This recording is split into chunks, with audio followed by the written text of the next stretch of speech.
Hello and welcome to the Dhronas. It's a special class on WBCS, Polity, and today we will discuss about fundamental rights. So, all of you who are currently, seeing this live, please you can say in the chat box that you can hear the video properly, and I would request you to subscribe to our channel and share the video as much as possible. Okay, fine. So today we will talk about fundamental rights. It is one of the most important chapter in the entire polity syllabus. Okay, because there are so many questions that can be asked from this chapter in so many angles. ठीक है, बहुत सारे different तरीके से यहाँ से question आ सकते हैं. Okay, so let's start.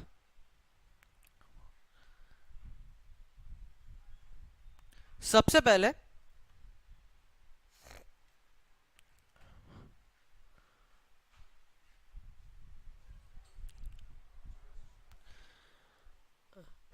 Fundamental rights, why it is called fundamental. ठीक है,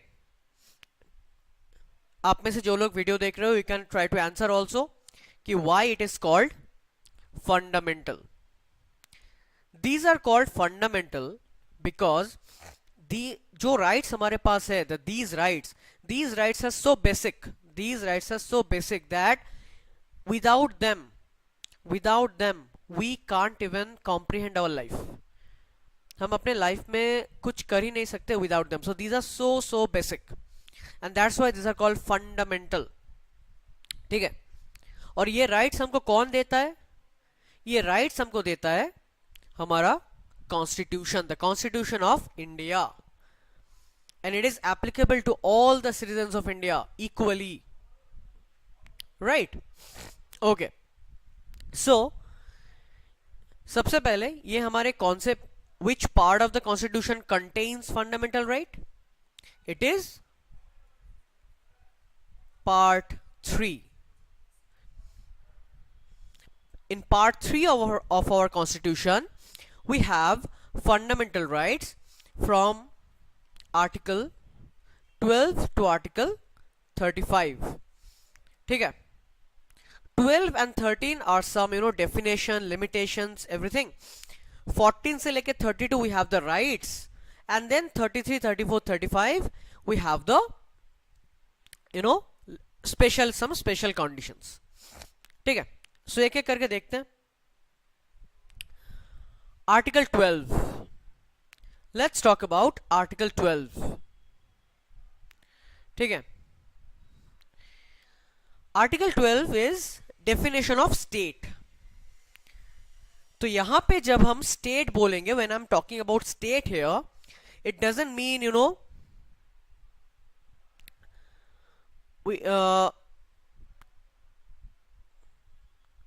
when we are talking about state here, we don't mean about West Bengal or Bihar or something like that. ठीक है, यहां पे जब हम लोग स्टेट बोलते हैं, that means all the institutions और all the bodies जहां पे आपका फंडामेंटल राइट प्रोटेक्टेड है, जहां पे nobody can violate your fundamental rights. ठीक है, सो यहाँ पे state means all the legislative, executive and at central and state level. You can understand Vidhan Sabha, parliament. ठीक है, the ministers, local government, yes, including panchayat, municipality, any government bodies, constitutional, non-constitutional, any government bodies you can consider. Judiciary, yes, Supreme Court, High Court, ठीक है, they are also part of state. And last point थोड़ा interesting है, private companies who are working for the government, private companies who are working for the government.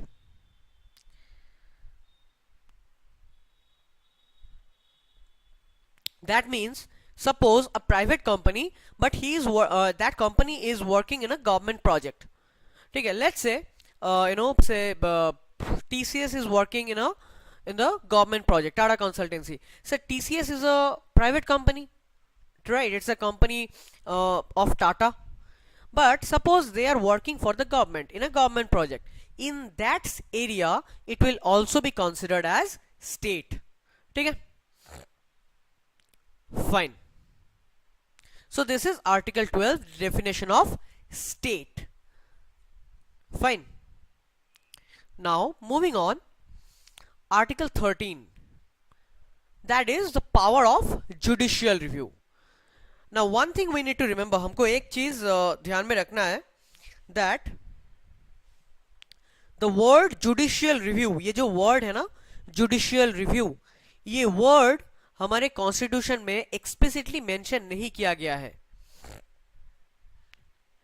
ठीक है, explicitly mention नहीं किया हुआ है. ठीक है, बट आर्टिकल्स द्वारा ये इम्प्लिसिट है, it is implicit that court can review.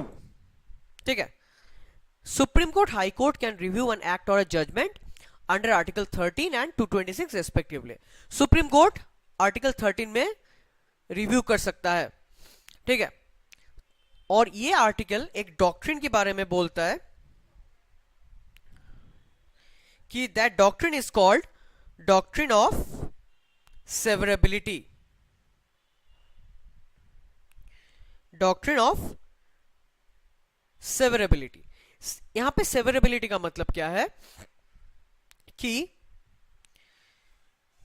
अगर मान लीजिए कोई एक लॉ बना है पार्लियामेंट में या फिर एनीवेयर, ठीक है, एनी लेजिस्लेचर, कोई लॉ बना है, उस लॉ में कोई एक पार्ट ऐसा है जो फंडामेंटल राइट से इनकॉन्सिस्टेंट है. इनकॉन्सिस्टेंट का मतलब क्या होता है? इनकॉन्सिस्टेंट का मतलब होता है कि वो फंडामेंटल राइट को वायलेट कर रहा है. ठीक है, कोई एक पार्ट हो सकता है या फिर एंटायर लॉ हो सकता है. तो अगर मान लीजिए एक पार्ट इनकॉन्सिस्टेंट है या फिर एंटायर लॉ इनकॉन्सिस्टेंट है, तो ये डॉक्ट्रिन ऑफ सेवरेबिलिटी क्या करेगा?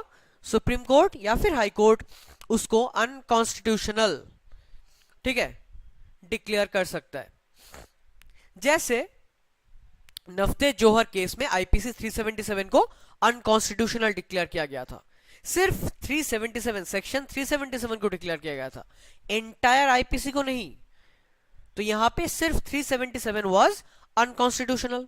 सो 377 was declared unconstitutional because only this was violating constitution. सिर्फ ये वाला कॉन्स्टिट्यूशन फंडामेंटल राइट को वायलेट कर रहा था. ठीक है, right to freedom of expression, freedom to और right to life and liberty, ये सब वायलेट कर रहा था. ठीक है, 99 हमारे पास जो कॉन्स्टिट्यूशनल अमेंडमेंट एक्ट था, it was completely violating constitution. Supreme court ने इसको कंप्लीटली डिलीट कर दिया था. व्हाई?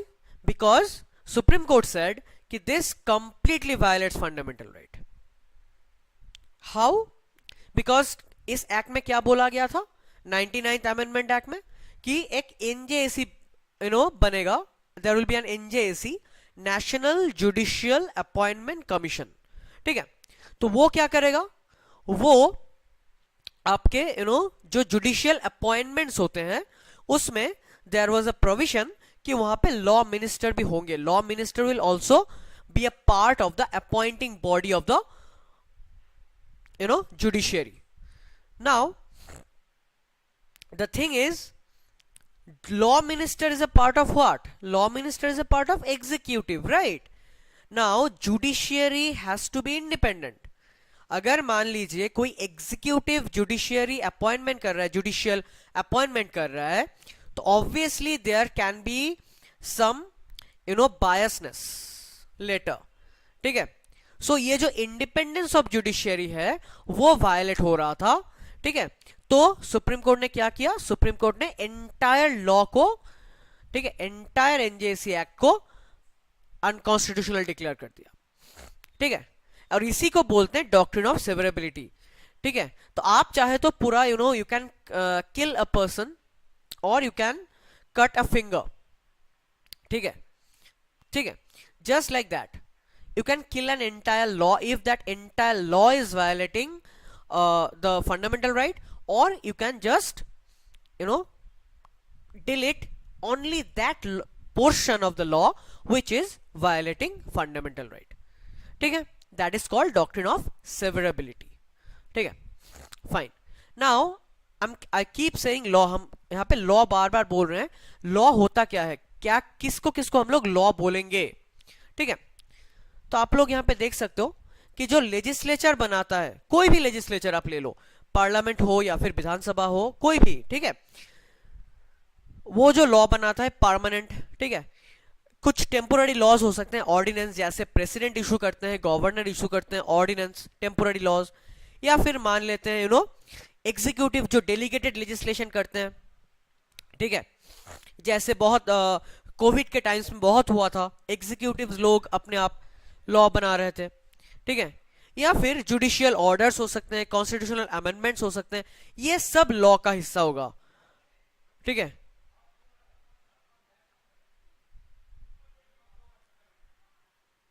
ये सब लॉ का हिस्सा होगा और ये सब में doctrine of severability can be applicable. ठीक है, फाइन। अच्छा, यहां पे जो है ना कॉन्स्टिट्यूशनल अमेंडमेंट, इस कॉन्स्टिट्यूशनल अमेंडमेंट को पहले लॉ नहीं माना जाता था, but now under this, after the Kesavananda Bharati, जो इंडिया का one of the most famous case, ठीक है, उसके बाद से सुप्रीम कोर्ट ने बोला कि कॉन्स्टिट्यूशनल अमेंडमेंट भी लॉ का एक हिस्सा है। ठीक है, फाइन। ठीक है, तो ये हो गया आपका लिमिटेशन कि आप कैसे लॉ बना सकते हैं। आप ऐसा लॉ कभी नहीं बना सकते जो फंडामेंटल राइट को वायलेट करेगा। और 12 हो गया डेफिनेशन ऑफ स्टेट, कि कहां कहां पे आपका फंडामेंटल राइट वायलेट होता है, वायलेट नहीं हो सकता है। ठीक है, fine. Let's moving on to article 14। ठीक है, आर्टिकल 14, यहां से हमारा एक्चुअली राइट स्टार्ट होता है। ठीक है, यहां पे हमारा एक्चुअली राइट स्टार्ट होता है। और how many fundamental rights we have, how many fundamental rights we have, हमारे पास कितने फंडामेंटल राइट्स हैं। आप में से जो लोग ये वीडियो देख रहे हो, you can answer in the chat box. ठीक है, how many fundamental rights we have, we have 6 exactly, Niva, we have 6 fundamental rights, right? Right to equality, right to freedom, right against exploitation, right to religious freedom, cultural and educational rights, and right to constitutional remedies. ठीक है, तो सबसे पहले जो हम देखेंगे that is right to equality, article 14 से article 18 तक। ठीक है, नाउ ये बहुत ही इंपॉर्टेंट है, WBCS बहुत बार ये भी पूछता है कि article 17 comes under which type of right. ठीक है, article 17 comes under which type of right. आपको ये नहीं पूछेगा कि 17 में क्या है, आपको ये पूछ लिया कि 17 कौन सा राइट के अंडर में आता है। ठीक है, गुड आफ्टरनून एवरीवन। ठीक है, तो आपको ये group, you have to remember this group also. ठीक है, सो 14 to 18 ये 5 आर्टिकल किसके अंडर में आता है, ये 5 आर्टिकल आते हैं आपके राइट टू इक्वलिटी के अंदर में। ठीक है, इक्वलिटी, फाइन। सबसे पहले we have article 14 that is equality before law. आप में से कोई आंसर दे सकते हैं, what is the meaning of it, what is the meaning of this sentence, equality before law. Equality before law का मतलब क्या है। Right to equality, right to equality तो ठीक है, राइट टू इक्वलिटी तो ओवरऑल ऑल 14 to 18 सब में है। इक्वलिटी बिफोर लॉ, इसका मतलब है कि लॉ के आगे, इंडियन लॉ के आगे everybody is equal, no matter whether you are rich और poor, no matter whether you are, you have a some privileged background or something, nothing matters here. ठीक है, in front of law everybody is equal. ठीक है, ये concept हमने कहां से लिया? ये कॉन्सेप्ट हमने लिया यूके से. we have taken this concept from UK. ठीक है, और इसमें हम ये जो बोल रहे थे कि everyone should be subjected to the same law in the same court. ठीक है, मतलब everybody, law should be equal for all, absolutely Shivam, right. ठीक है, it should be and it is, ठीक है, it is equal for everybody. ठीक है, and no person is above the law, no matter who you are. ठीक है, no matter who you are not above the law.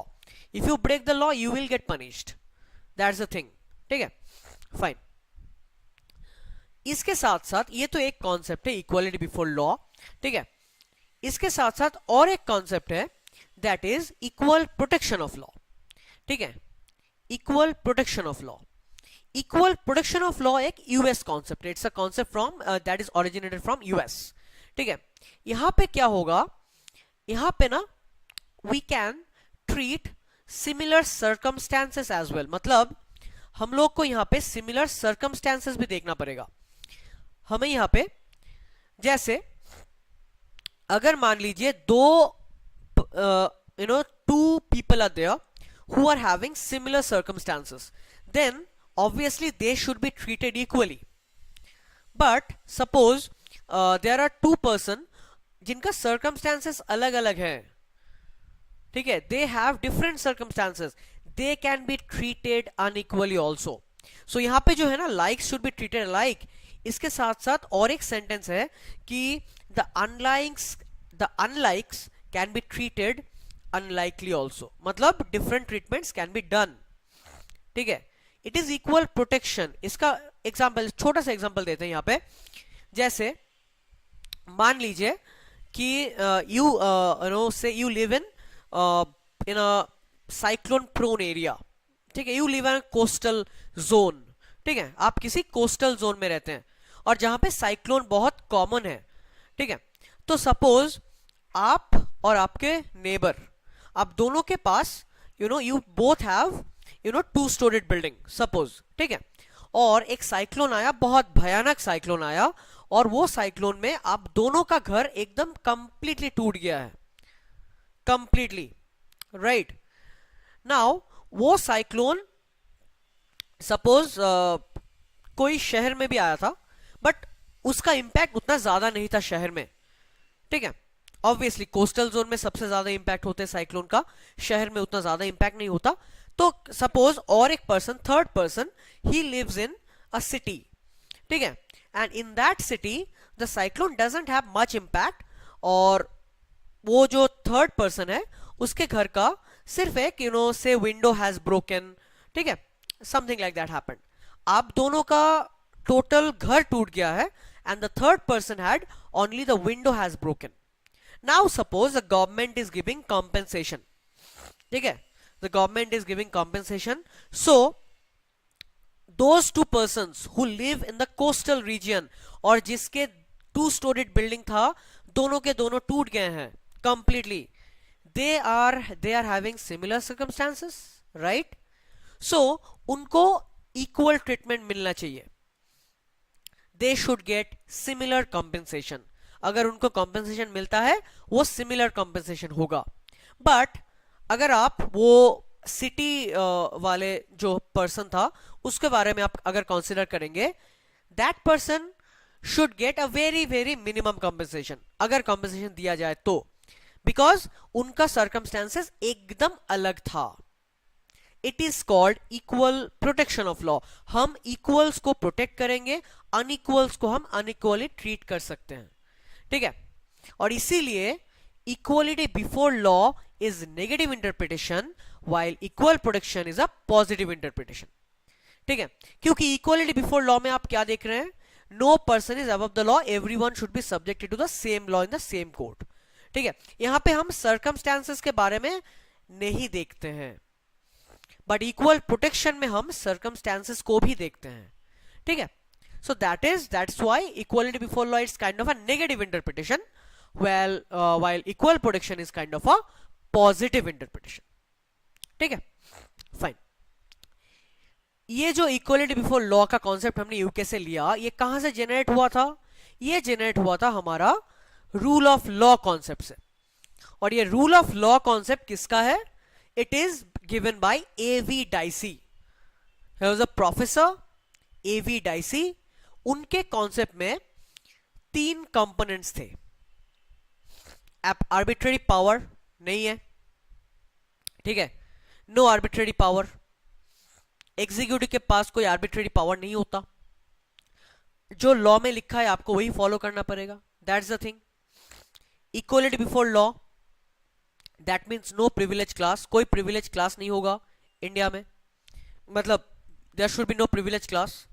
और third component क्या था कि constitution is the result of rights interpreted by the courts.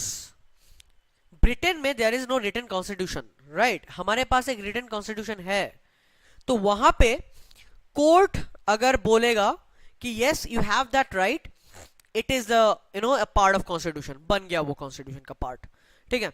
But India में ये concept, ये वाला जो कॉन्सेप्ट है, it is not applicable. India में सिर्फ ये 2 कॉन्सेप्ट एप्लीकेबल है, absence of arbitrary power and equality before law, no privilege class. ये 2 कॉन्सेप्ट हमने लिए हैं, ठीक है. Our constitution is not the result of rights given by courts, rather than courts interpret constitution, ठीक है, फाइन. सो हमारे इंडिया में we follow the first 2 principle, absence of arbitrary power and equality before law. We do not consider the last component, ठीक है, fine. And please remember rule of law, ये जो rule of law है, it is a part of basic structure of the constitution. Yes, it can not be changed. Basic structure, ठीक है. अगर आप में से किसी का कॉन्सेप्ट है इस पे ऊपर, I will just tell a brief about it कि बेसिक स्ट्रक्चर क्या है. हमारे कॉन्स्टिट्यूशन में कुछ पार्ट ऐसे हैं, हमारे कॉन्स्टिट्यूशन में कुछ पार्ट ऐसे हैं जो which cannot be amended, जिसको आप amend नहीं कर सकते, ठीक है. Those are called basic structure. Those are called basic structure. और ये बेसिक स्ट्रक्चर का कॉन्सेप्ट केशवानंद भारती केस 1973 उसके बाद आया था, ठीक है. उसके बाद सुप्रीम कोर्ट ने इसको बोला था, फाइन. तो rule of law it's a part of basic structure, ठीक है, फाइन. कुछ एक्सेप्शंस हैं, I am not going into detail. I will upload this PDF in our Telegram channel, ठीक है. I will upload this PDF in our Telegram channel. You can get the PDF from there, ठीक है. ये जो PDF है ना, हम इसको ड्रोनास का जो टेलीग्राम चैनल है, ड्रोनास का Telegram channel, the Dronas, please get it subscribed. आप उस चैनल को सब्सक्राइब कर लीजिए, आपको ये पीडीएफ वहां पे मिलेगा. So I will not talk about this exceptions, you can read it, it's very easy, ठीक है. President, governor, MPs, MLAs, diplomats, इनको कुछ इम्यूनिटीज होते हैं, ठीक है, fine. Let's move on to the next article, that is article 15. Very important article. It is prohibition of discrimination. If you watch article 15 the movie also, ठीक है, you will see what is the actual scenario of India, ठीक है. Could you please explain a bit which are the parts of constitution cannot be amended and why? Okay, basic structure in our constitution there are, अगर हम constitution को 2 हिस्सों में divide करें, ठीक है, there are 2 parts. One part is rigid, very rigid. One part is flexible, ठीक है. flexible means कि उसको हम बहुत ही आसानी से अमेंड कर सकते हैं.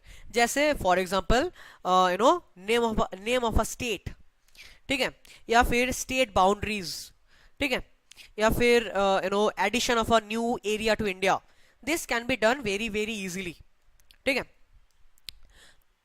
रिजिड पार्ट क्या है, जैसे फंडामेंटल राइट्स या फिर डीपीएसपी, फंडामेंटल ड्यूटीज, ये सब रिजिड पार्ट है।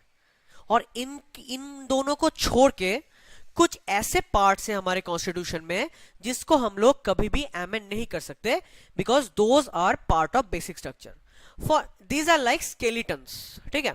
अगर हम एज अ ह्यूमन बीइंग, ठीक है, if you have good money and everything, we can do what, we can do plastic surgery, right, we can change our outer appearance, ठीक है, हम बन सकते हैं, हम लोग अपना आउटर अपीयरेंस चेंज करके हम लोग बन सकते हैं। We want to be Hrithik Roshan, we can be Hrithik Roshan if we have that kind of money by changing our outer appearance. But suppose if we change our skeleton itself, the bone structure that defines every species, उसको अगर हम change कर देंगे तो we will not remain a human anymore, हम लोग कुछ और बन जाएंगे, right? Same way basic structure is constitution का, you can say the skeleton part, इसको अगर हम चेंज कर देंगे तो कॉन्स्टिट्यूशन का जो इंपॉर्टेंस है, कॉन्स्टिट्यूशन का जो ट्रस्ट वर्दीनेस है, वो नहीं रहेगा।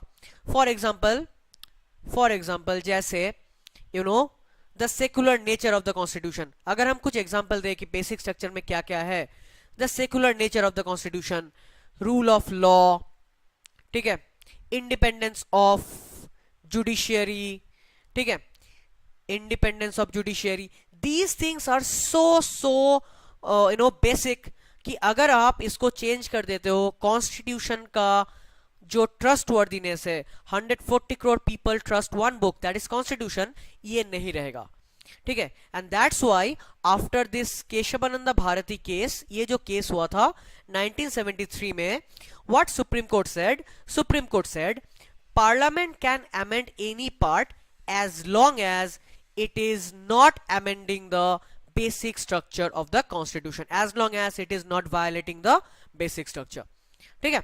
So I hope it is clear. Fine. Moving on, Article 15, ठीक है, I hope it is clear. Fine. Prohibition of discrimination. अगर आप Article 15 मूवीज देखोगे, ठीक है, ये जो Ayushmann Khurrana has won national award for it, ठीक है, please watch it, is a very very good movie, ठीक है, एंड यू विल नो कि what is the current state of discrimination in India. You can also see Jai Bhim, you can also see Sairat in Marathi, ठीक है, you will understand what is the present state of discrimination in India. And recently one thing happened, a Dalit boy was beaten to death because he was simply drinking water from so-called and that water was reserved for so-called upper caste. So India में discrimination अभी भी होता है, it is not like कि we don't have discrimination, but constitution ने बोला था कि we should not, the state same article 12 वाला state shall not discriminate against the citizens.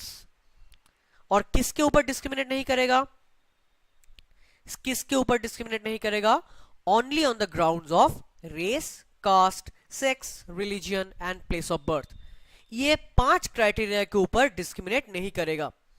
But this skeleton structure is same for every country.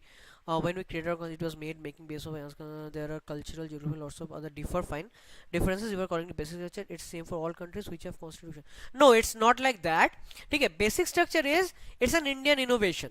ठीक है, Supreme court define करता है इसको, ठीक है, it is not written anywhere in constitution, ठीक है, ये सुप्रीम कोर्ट डिफाइन करता है केस टू केस बेसिस। अगर सुप्रीम कोर्ट को लगता है कि yes in our constitution this is a basic part which cannot be amended, क्योंकि अगर उसको अमेंड किया जाए तो कॉन्स्टिट्यूशन का बाकी जो प्रिंसिपल्स हैं वो काम करना बंद कर देगा, ठीक है। In that's why supreme court इसको डिफाइन करता है, कॉन्स्टिट्यूशन में कहीं पे लिखा नहीं है कि these are the basic things, ठीक है, it is defined by supreme courts only.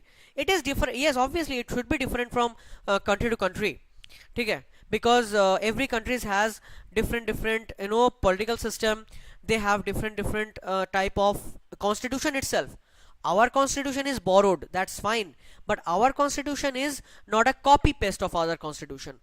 Our हमने क्या लिया था, हमने concept लिया था from other country, not the content. We have taken the concept. अगर हम ये फंडामेंटल राइट का कॉन्सेप्ट हमने कहां से लिया, यूएस से लिया, but we haven't copied it from there like word by word. हमने उसको इंडियन कंटेक्स्ट में अप्लाई किया था, ठीक है. And that's why supreme court ने बेसिक स्ट्रक्चर का जो कॉन्सेप्ट बनाया, it is by reading the entire constitution in Indian context and they have made it Indian, ठीक है. सो ये जो बेसिक स्ट्रक्चर है, it is only for the Indian constitution. Fine, okay.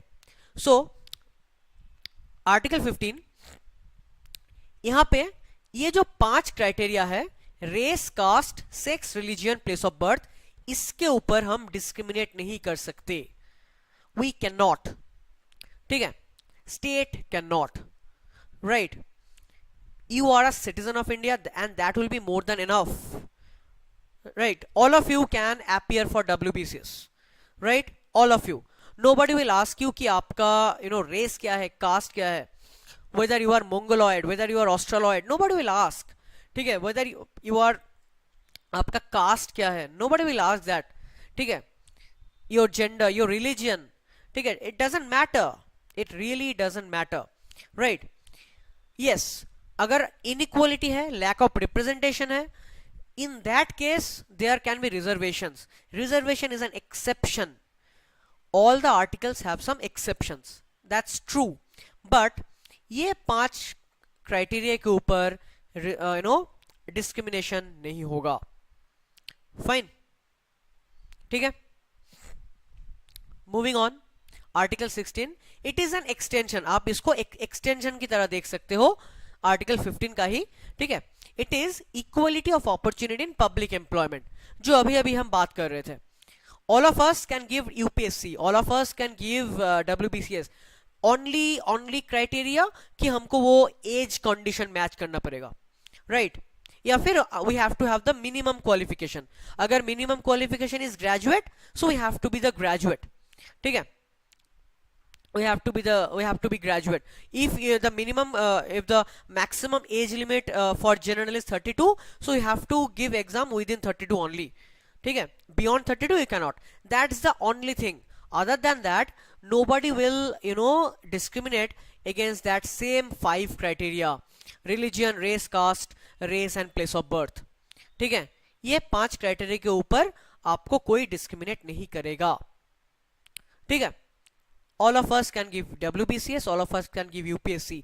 अब आप उसको क्लियर कर पाओगे कि नहीं, वो डिपेंड करेगा कि आपके whether you are efficient or not, whether you are good at what you are doing or not, ठीक है.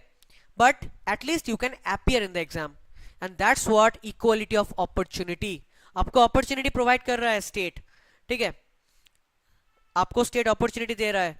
whether you will clear on that opportunity, whether you will successful, that will depend on your knowledge, but at least the state will provide you the opportunity, ठीक है.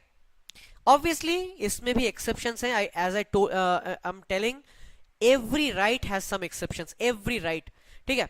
जैसे 10% reservation हो गया था EWS category में, exception, ठीक है. कुछ रिलीजियस डिनोमिनेशन में, फॉर एग्जांपल आप किसी मंदिर में अपॉइंट कर रहे हो, ठीक है, उस या फिर किसी मॉस्क में अपॉइंट कर रहे हो, वहां पे हो सकता है कि the state can reserve that post for that religious community only, हो सकता है, ठीक है. दीज आर एक्सेप्शंस, ठीक है, these are exceptions. Fine. And very very important case regarding this, Indra Sawhney case, very very, ठीक है.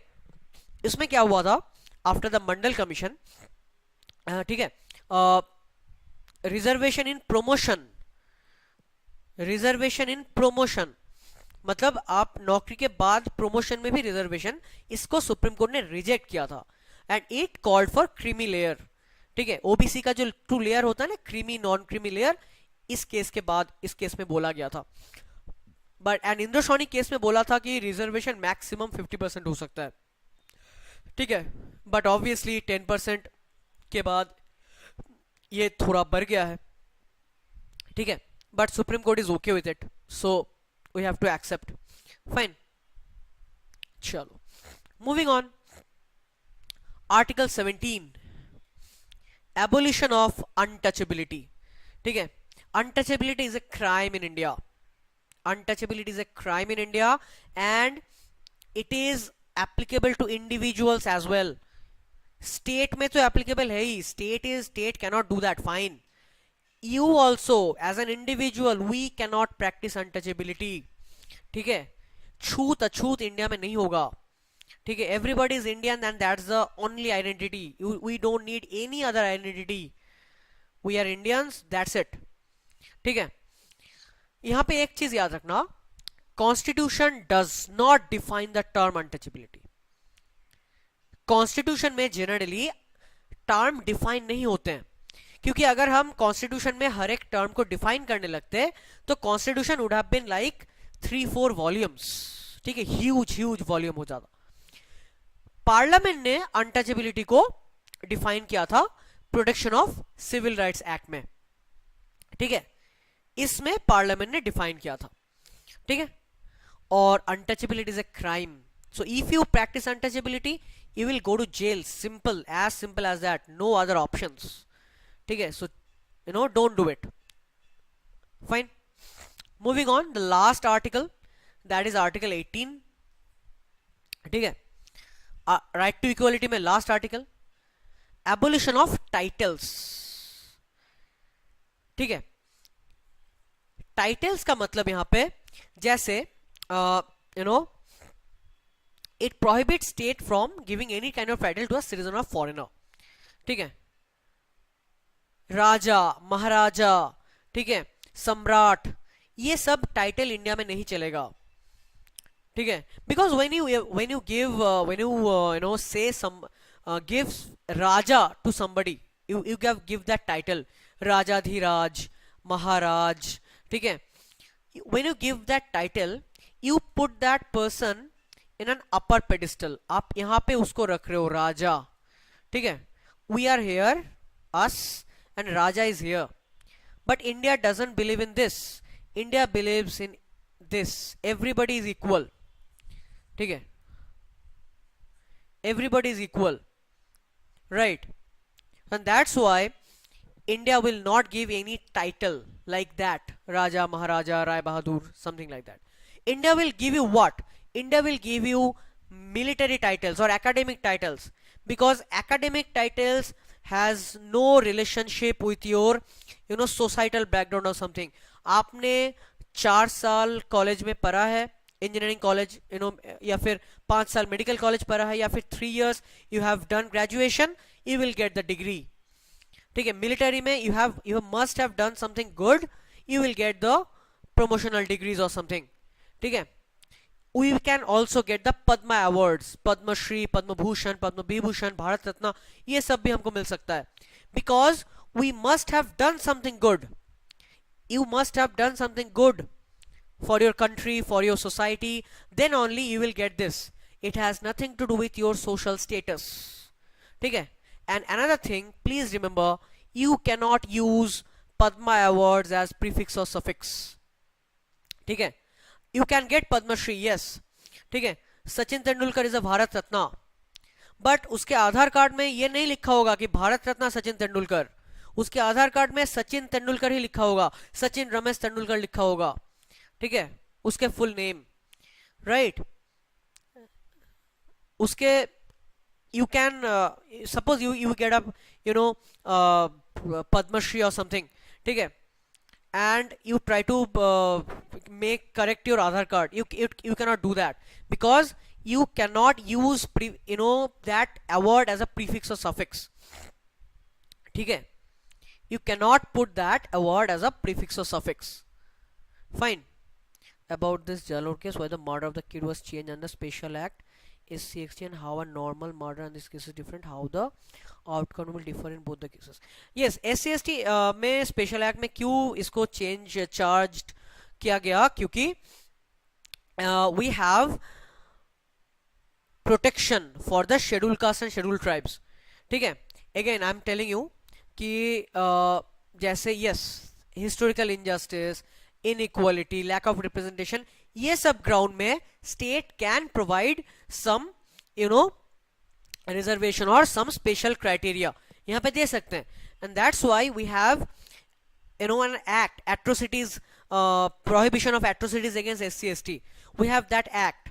ठीक है, तो अगर कोई क्राइम SC/ST के खिलाफ कमिट हो रहा है तो the person will be charge under that act. ठीक है, and in that act may be the person will have some extra punishment और समथिंग. ठीक है, और अगर हो सकता है कि bail conditions will be tougher. ठीक है, ये हो सकता है. Fine.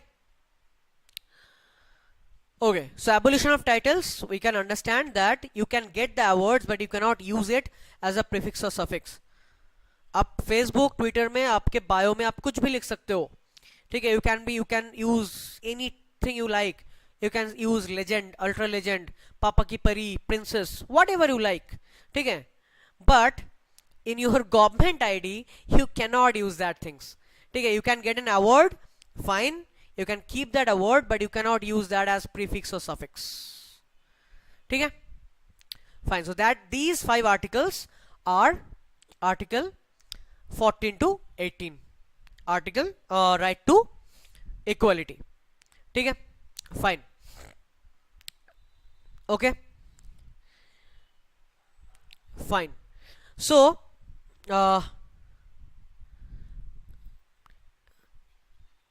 let's do one more article and then we'll stop.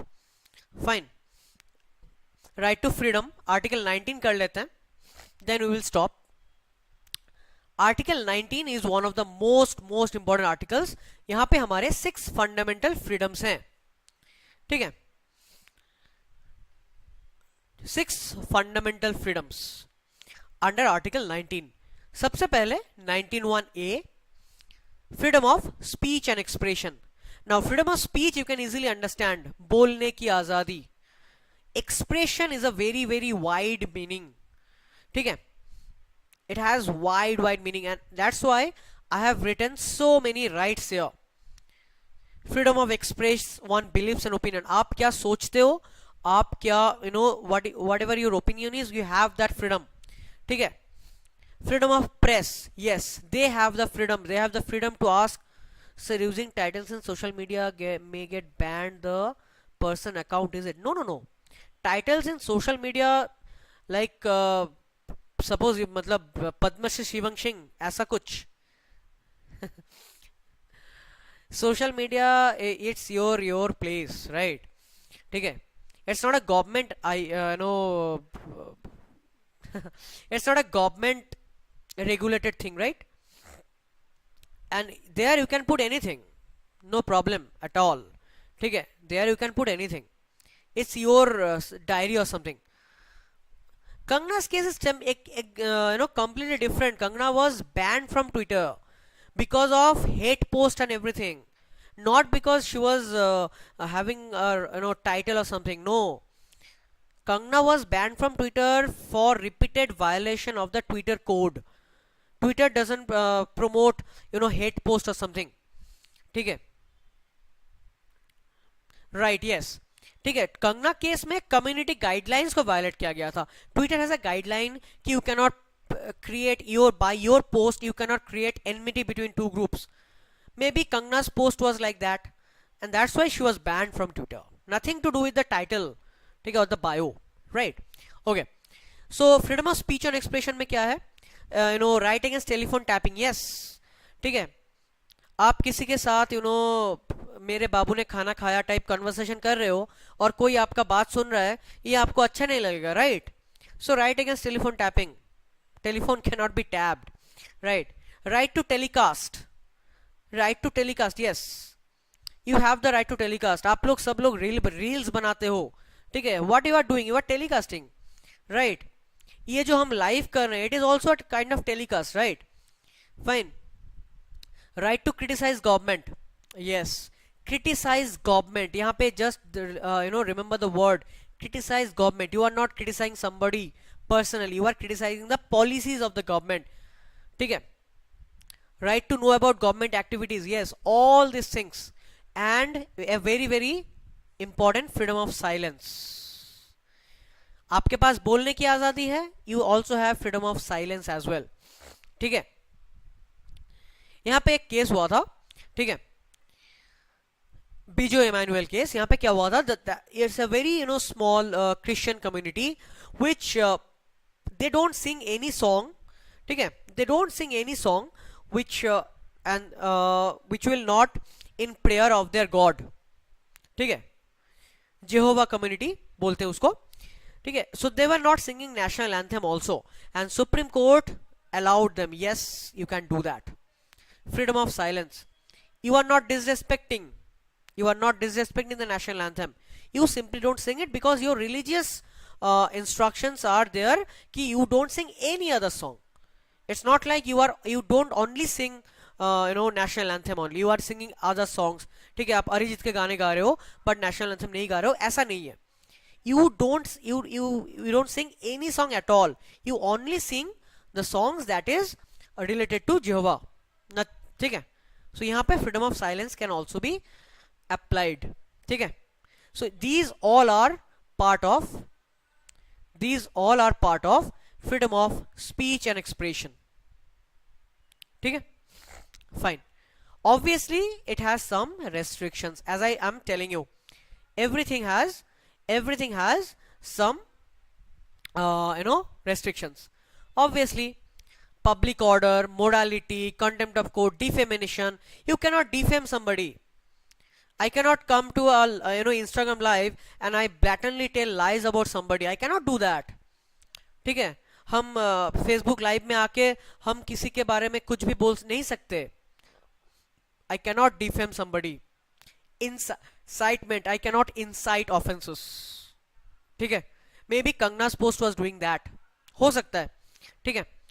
Public order, friendly relation with foreign state. Suppose किसी फॉरेन स्टेट के साथ हमारे बहुत फ्रेंडली रिलेशनशिप है and somebody is trying to spoil that. India will not allow it. ठीक है, India will not allow it. Right. So these are some reasonable restrictions. Please remember the word reasonable restrictions. ठीक है, but you are criticizing a policy of a government, you can do that. You are criticizing some scheme, you can do that. ठीक है, that is 19(1)(a). 19(1)(b), right to assemble peacefully in a public place without arms. Best example, the Kisan movement. The Kisan movement, they were peaceful, they were just demanding their rights, and they were in public places, they were demanding for 13 months, they demanded that. ठीक है, they were just exercising 19(1)(b), nothing else. ठीक है, right to assemble peacefully.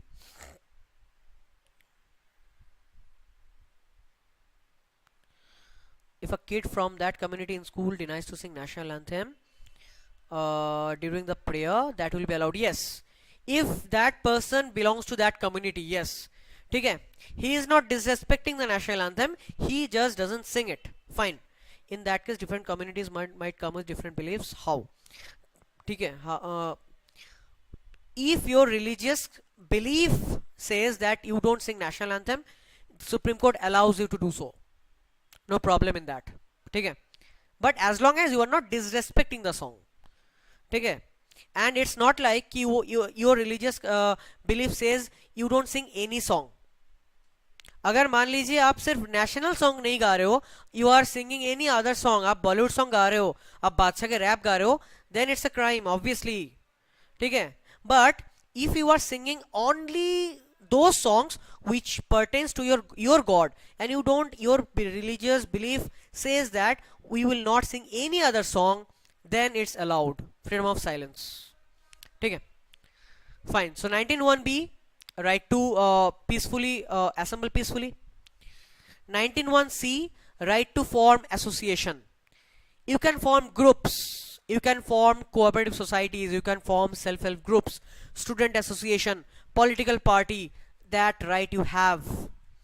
ठीक है, that right you have. How come wearing burqa was not right? Why wearing saffron and other things are okay? These doesn't comes under freedom of silence. These comes under religious practice, article 25. वहां पे एक चीज है, जब हम article 25 करेंगे we will talk about that. ठीक है, वहां पे there is a thing called doctrine of essential practice.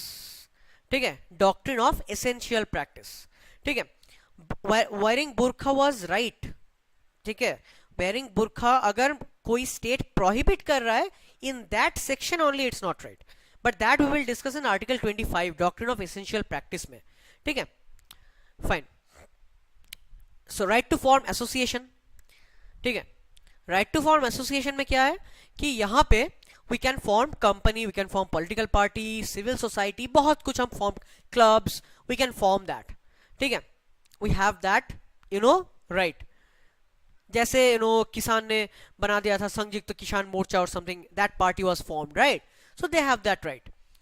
Article 19(1)(d), right to move freely throughout the territory of India, you have that right, all you need is time, money and confirm tickets or something, ठीक है, you can move freely throughout India।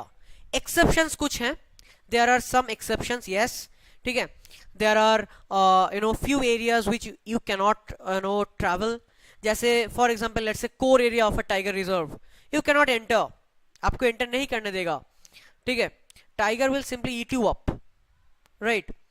There are few areas like Jaro Islands in Andaman where people cannot enter because of their life will be at risk, ठीक है, but other than that from Kashmir to Kanyakumari, from Gujarat to Arunachal, from Andaman to Lakshadweep, ठीक है, anywhere you want you can travel, anywhere you want you can travel, ठीक है। obviously there are restrictions होगा, restriction में क्या हो सकते हैं, जैसे if you are COVID positive your restriction, your movement can be restricted, obviously because you become a threat to the other person, because it's a contagious disease, right, आप छूने से फैल सकता है, ठीक है। so there are some reasonable restrictions, again I am saying reasonable restrictions, ठीक है। 19(1)(e), reside, what if we run like Nal Singh Chadda all over India, yes, if you have that energy you can run, ठीक है, run Shivam run, I will say, no problem, ठीक है। right to reside, settle in any part of territory of India, yes, reside and settle, reside means temporary, ठीक है, settle means permanent, yes, ठीक है, you go to Bangalore, you have a job or you have a training for 6 months, you reside there, nobody will question you are from West Bengal, why are you in Bangalore, nobody can question, ठीक है। you want to settle down in Bangalore, you can settle down in Bangalore, you want to settle down in Darjeeling, you can settle down in Darjeeling, nobody can question that, ठीक है, fine। 19(1)(g), यहाँ पे just look at 19(1)(f) नहीं है, we don't have 19(1)(f) because 19(1)(f) में क्या था, we have right to property, ठीक है, we have right to own a property,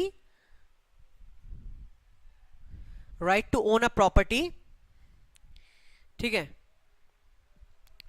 in that case right to own a property, ठीक है, it was deleted by 44th amendment 1978, it was deleted, so we don't have 19(1)(f), ठीक है, so we have 19(1)(g), क्या है, every citizen has a right to practice a profession that he or she wants to, but again यहाँ पे profession मतलब obviously the legal ones, ठीक है, you cannot say I want to be a human trafficker, ठीक है, और I want to produce meth, ठीक है, आपने big bang you watch Breaking Bad, you love Breaking Bad, you love Heisenberg, fine, no problem at all, ठीक है, but you cannot produce meth, ठीक है, you cannot be a human trafficker, what's your hobby, what's your job, I am a serial killer, you cannot do that, ठीक है, those are illegal professions, right, so but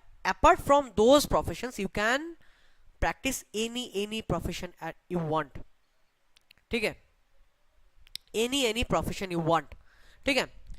what state can do here, state can provide technical or academic qualifications to practice certain professions, yes, you want to work as an engineer, you must have an engineering degree, you want to practice as a doctor, you must minimum you should have an MBBS degree, ठीक है, fine, so we will stop here today, What are your views regarding Lal Singh Chadda? I haven't watched the movie. I have watched the original Forrest Gump so many times. It's one of my favorite movie of all time. I'm looking forward to Lal Singh Chadda. I will look. I will see that, and then I can share my views. Okay, I don't go by the views of social media, so I will watch it first. Then I can tell you my honest views on that. But I have watched Forrest Gump. It's one of the iconic movies Hollywood made. Okay, and obviously Tom Hanks was brilliant in that. Fine. Okay, so we'll stop here. You will get this PDF. You will get this PDF in the Dhronas Telegram channel, and okay, chalo, we will meet again, and then we will start from the Article 20 only. Okay, chalo. Thank you for attending this session. I hope you like it, and I hope it will help in your WBCS preparation. Okay, chalo. Thank you. Take care. Bye.